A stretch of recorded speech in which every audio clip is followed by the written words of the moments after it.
Et je voulais poser une question sur le temps de mise à jour, en fait, de ce document. C'est-à-dire, si j'ai bien compris, à peu près, là, il y a la première mise à jour, et c'est, disons, après 15 ans, en fait, à peu près de la première réalisation de l'Atlas. Je vais répondre à votre question qui est combien de temps, tous les combien, à quelle échéance doivent être révisés les atlas de paysage, et j'ai entendu aussi combien de temps ça vous a pris. Il y a ces deux éléments de question. Oui, effectivement, une proposition déjà, c'est que l'ensemble de l'équipe de la maîtrise d'ouvrage de l'Atlas nous rejoigne conseil départemental et CAUE des Yvelines, parce qu'on va répondre sur l'Atlas, donc...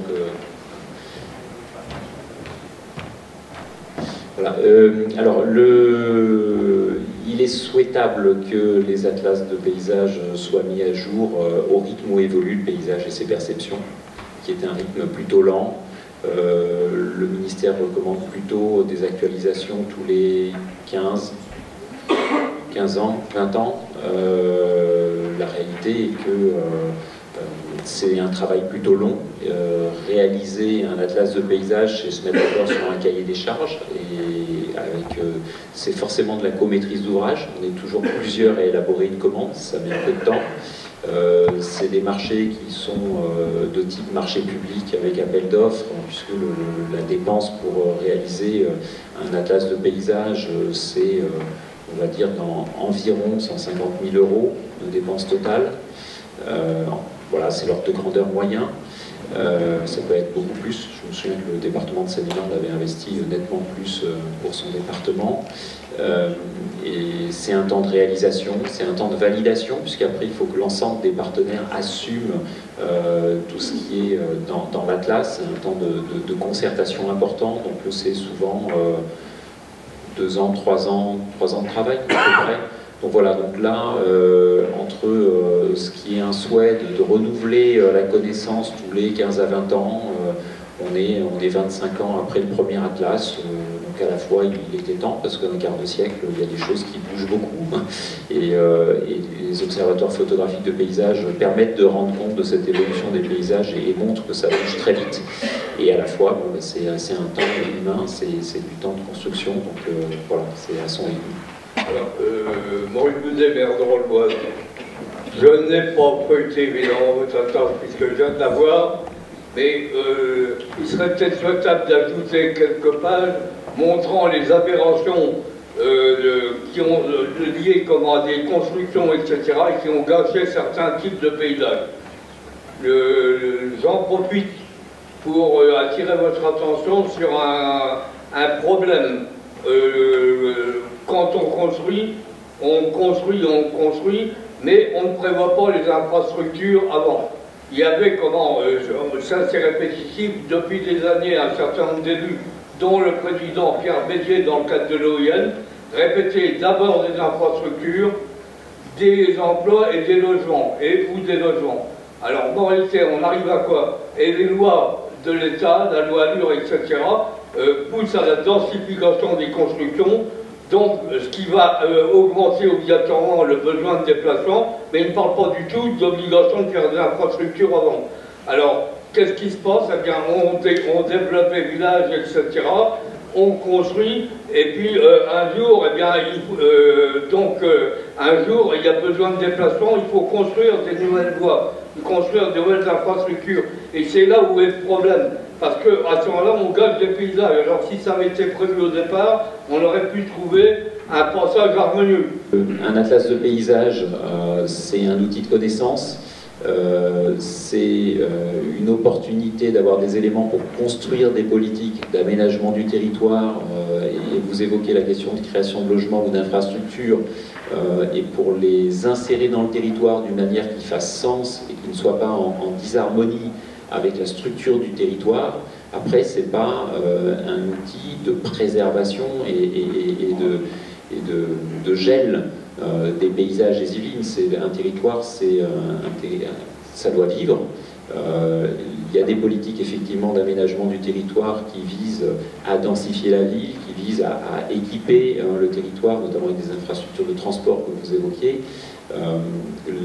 L'atlas de paysage ne va pas bloquer ces projets, il va donner des éléments pour que ces projets s'insèrent au mieux. Il faut prendre cet outil dans un sens d'éléments pour permettre le projet et non pas, c'est pas un outil de connaissance d'un paysage figé. De toute façon, un paysage évolue forcément.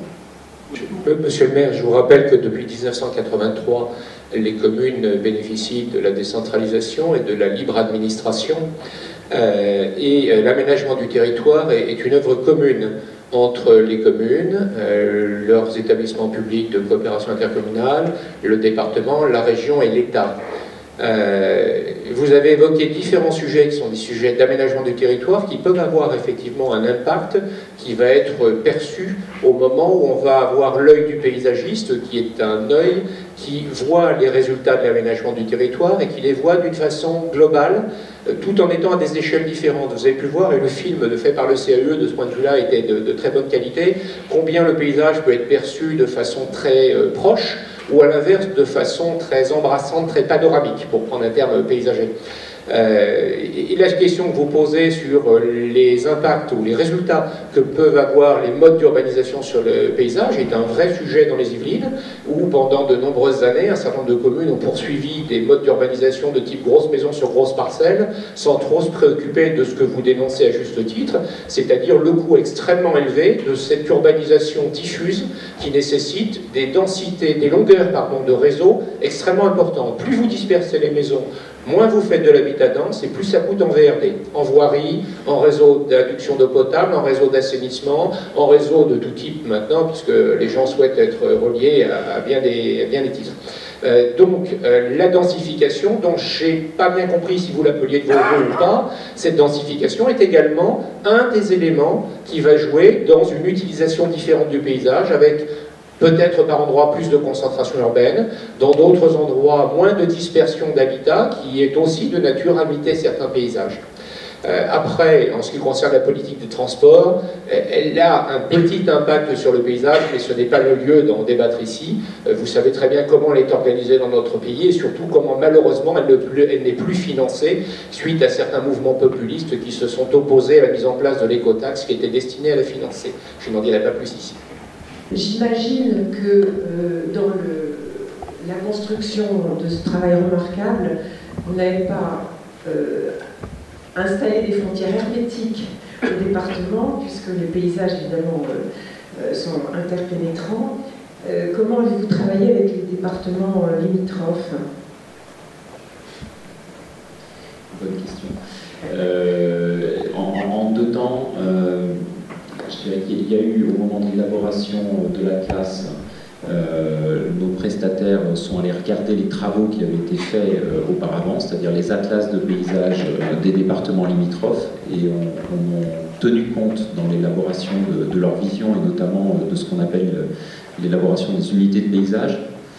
Et puis, à l'échelle régionale, dans un deuxième temps, et de manière plutôt récente, ce qui a été réalisé après que l'atlas a été fait en termes de structure et avant qu'il soit finalisé sur le site internet, donc c'est quelque chose qu'on a réalisé il y a quelques mois. On a essayé de regarder à l'échelle régionale les connexions entre les différentes atlas et de regarder comment l'ensemble se raboutait, si j'ose dire. Voilà. Et un retour a été fait aux différents maîtres d'ouvrage, charge à chacun d'aller s'interroger sur la manière, dans un deuxième temps, de recaler ces unités de paysage, ou pas d'ailleurs, parce que parfois la perception selon le lieu où on se trouve va faire qu'on va percevoir des choses de manière différente. Le paysage, c'est pas seulement sa géographie, mais c'est aussi, comme on l'a dit, une question de perception. Donc parfois, ça peut être légitime de voir deux choses différentes depuis deux points de vue différents.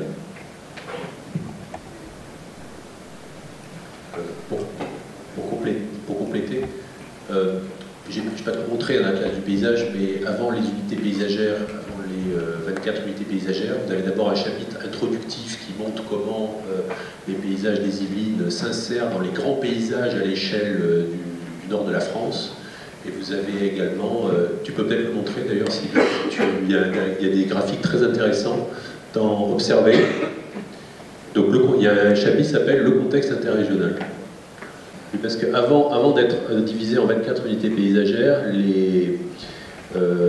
Les paysages ont été regroupés en 6 grands ensembles, qui sont l'Yvelines au sud, et qui sont en fait des ensembles qui se raccrochent à d'autres grands ensembles qui débordent les Yvelines. Voilà, vous avez ce schéma qui montre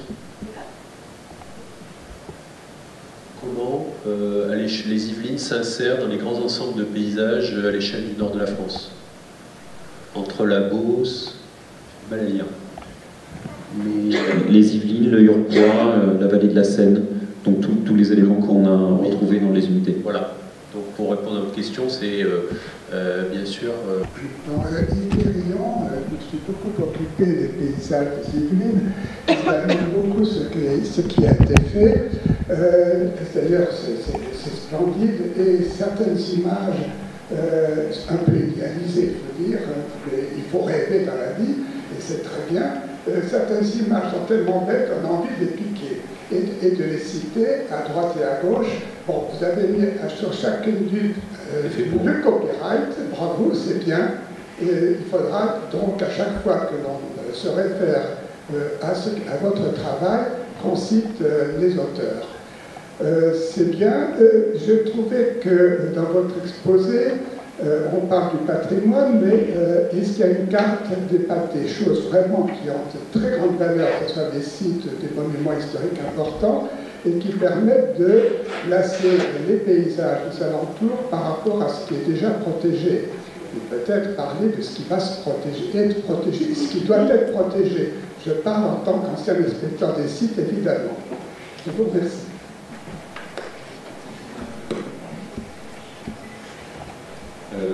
De mémoire sur le site, il va y avoir une carte de protection existante.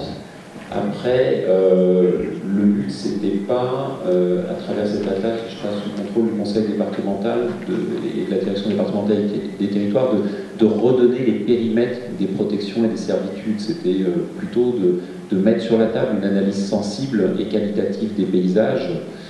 Après, il est vrai que certaines portions ont été dans le passé jugées tout à fait remarquables et ont bénéficié de protection, comme vous le soulignez, au titre des sites classés ou sites inscrits à l'inventaire.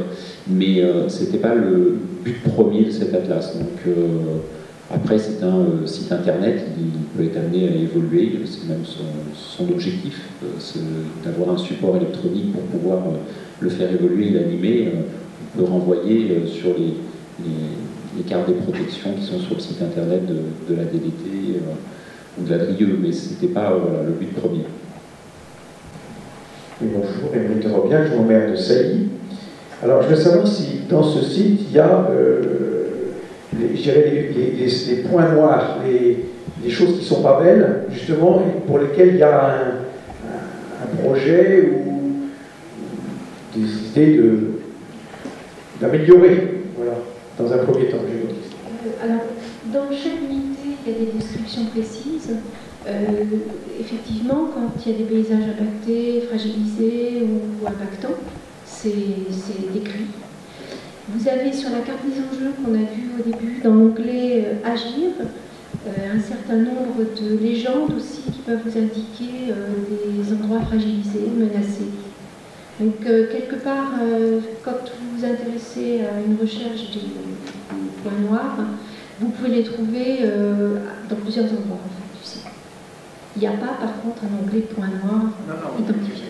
Ils sont mais il y a des descriptions suffisamment précises pour que vous puissiez les endroits de pas empirés, voilà, les endroits qui sont déjà abîmés.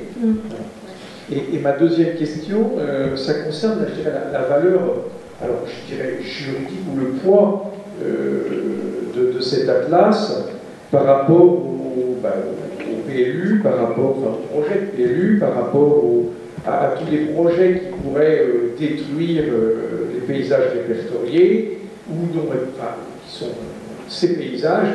Je pense, on est touché par le mal ici, aux carrières par exemple. Je veux dire, quel est le poids voilà. L'atlas des paysages n'est pas un document complémentaire. Par contre, c'est un document de connaissances et d'outils d'action qui peut aider toutes les communes à intégrer le paysage dans leur PLU ou tout aménageur à s'inspirer en fait il y a en fait dans les unités de paysage des conseils qui traite, à chaque fois qu'il y a un thème abordé, qui traite d'un conseil pour agir sur le paysage. Donc, il y a des indications, des enjeux qui peuvent aider à guider l'action. Après, en aucun cas, la classe est un document réglementaire qui s'appliquera à quoi que ce soit dans le pays du monde. Est-ce qu'il peut être enrichi encore par des choses qui n'auraient pas été vues Il est prévu de continuer, notamment la partie enjeu qui est occupée pour l'instant par un chapitre qui s'appelle les 7 valeurs, qui résume un peu les grandes focales en fait yvelinoises. Il y a cette carte des enjeux. Il est prévu de continuer à travailler sur les enjeux pour décliner de façon beaucoup plus précise sur des vallées, sur les enjeux des forêts, les enjeux des lisières, les enjeux des cours d'eau, des petites vallées. Je pense qu'on va continuer au niveau partenarial entre l'État, le CAUE, le département et ouvert peut-être encore à d'autres institutions, une réflexion qui alimentera tout ça pour rentrer dans le détail des enjeux d'action beaucoup plus précises sur les territoires. Monsieur Jean-Pierre Pieuget, chargé de mission à l'agence des Stasaires. Moi, je rejoins en fait ce que dit M. Périllon sur la préservation des sites. En fait, sur les sites, il y a un relais de l'atlas des paysages sur les sites classés et inscrits. Ce qui est intéressant aussi, c'est toute collectivité participe aussi à la préservation des paysages, que ce soit les communes, les communautés d'agglo, le département et la région d'Île-de-France des régions d'espace vert. Ce serait nous, la région d'Île-de-France, par l'intermédiaire des périmètres régionaux de la foncière. Je voudrais savoir s'il est possible d'avoir un lien sur ces différentes préservations d'espaces naturels sensibles pour le département et les prix pour la région de France. Et j'ai une deuxième question. En fait, il me semble que l'atlas des paysages aborde plus particulièrement les forêts, les espaces agricoles et un peu moins les espaces urbains.